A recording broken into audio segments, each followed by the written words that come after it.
So we are going to be speedrunning Toree 3D today. I have never speedrun a game. I don't really know what I'm doing. I have not watched other runs of this game. I've already beaten the game 100%. It's a short game. Very short game. 9 levels. Timer starts as soon as I start this level, so bam.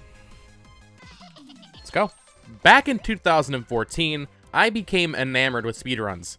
AGDQ 2014 was the first GDQ event I watched live, and ever since then I've always had this feeling inside of myself, this thought in my head that I should try out a speedrun on my own. But it just never really made sense for me, at least not logistically. I didn't have good enough internet for the longest time, and even if I did, then what? What game would I run? Super Mario 64? In today's climate? Yeah, no thanks. Fast forward about 7 years to a fateful night in a Discord call with me and my friends. We were goofing around, taking a look at the upcoming section on the Nintendo Switch's online shop.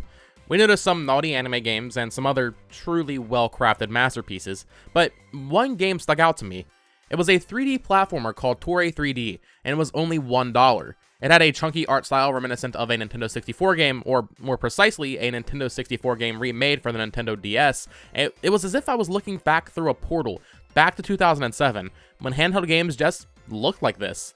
Needless to say, I was very intrigued in Toree 3D, but I did end up forgetting all about it after like 10 minutes. A few more days passed without me thinking anything of it, and the game released without a whisper of excitement. But one evening on Twitter, I saw someone post about the game, and I immediately hopped onto the Nintendo eShop and purchased the game. I uploaded a quick video checking out the game to my Game Trope YouTube channel, and later that same day I decided to stream it on Twitch. Toree 3D is incredibly short, consisting of only 9 levels. In each level, there's a set amount of stars to collect, and you get a ranking based on how fast you beat the level. This immediately caught my interest because I was already getting some speedrunning vibes from the game, and I thought, you know what, if I'm gonna start speedrunning, starting with a super short game like this should be a nice way to ease into it. So I downloaded LiveSplit, wrestled with OBS to get it working properly, and got started with some actual runs. At least, that's what I thought I was going to do. But this game has multiple playable characters, and the titular Toree is really slow.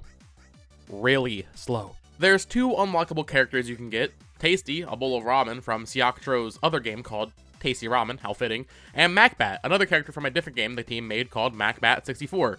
I actually want to check this one out in the future. Major Banjo and Kazooie vibes. Anyway, MacBat has infinite jumps, which completely breaks the game to the point where you just jump to the end of the level, and that didn't particularly sound appealing to me, so I decided to play the game as Tasty, who runs faster. He goes zoom. So I unlocked Tasty by getting an A rank on every level in the game, and finally got started with some real speedruns. Well, that was the plan anyway. I'm kind of a perfectionist, so coming to terms with the fact that my first run wouldn't be flawless was kind of hard, resulting in me resetting every time I made the smallest mistake on the first level. But I eventually persevered, and despite dying a lot, I finished my first ever full speedrun at 16 minutes and 9 seconds, just under 6 full minutes shy of the world record. I knew I had some hard work ahead of me, so I kept grinding runs, optimizing my bowl of ramen's movement, and learning new strategies, like how running is always faster than jumping, because for some reason in my early runs, I was jumping around like a kangaroo. One of the biggest hurdles for me was learning how to not die on both of the ice levels the game has. Slidey Ice definitely gave me the most trouble. There's an ice bridge, and while I just said jumping isn't faster than walking, that's true in every instance other than when walking on ice, because ice is slow. So I was trying to jump around on the ice, but the way your character gains momentum, it just almost never worked out well for me. This is where most of my early runs were killed, because dying here meant being sent all the way back to the start of the level. But with some practice, I pretty much mastered Slidey Ice. However, the next ice level, Hungry Mountain Peak, wasn't a pushover either. There's a section where a moving ice platform moves down and you have to jump up onto it, wait for it to move back up, and then jump to another platform. Toree 3D's ice physics messed me up. I died here so many times and lost so many good runs because of this stupid ice platform, and I don't want to think about it anymore. But I kept improving. On my second full run, I got a crisp 13 minutes and 12 second run, and by the end of that same stream, I managed to cut it down to around 12 minutes and 4 seconds, just a little less than 2 minutes from the world record. But outside of some faulty menu control and dying to the stupid B 3 times in a row, I felt like my skill level had honestly begun to peak. I kept optimizing, and little by little, with fewer and fewer errors, I was able to get the run down to 10 minutes and 50 seconds, just 38 seconds shy of the world record. Oh, and if you're enjoying this video, please hit the subscribe button. Over 90% of my audience isn't subscribed right now, and doing so really helps me grow. Thanks a lot. At this point, I was starting to run out of ideas. I didn't really know how to improve my run, so I decided to finally sit down and actually watch the world record run, because up to that point, I actually somehow had not watched it. I took a few notes and implemented them into my run, such as the runner starting on the level Edge Runner as opposed to Glamour City, just to save a few seconds in the menus, and a nice turbine time save on Windy Ocean. But these time saves didn't feel like they were enough to push my run above the rest. And that's when I realized something that completely changed my outlook on Toree 3D and speedrunning as a whole. I'd been checking the Toree 3D leaderboards on speedrun.com, and I didn't know that you can sort by platform. I had been watching the PC run all along, and as you might be able to guess, the PC version loads way faster. I'm talking 3 seconds per level faster. If I could replicate my already fantastic run on the Nintendo Switch onto the PC version with fast load times, I could reach the world record in no time. So I bought the game on itch.io and on Steam to support the developer, and did one final Twitch stream to take all the marbles. Dirty marbles, as chat called them.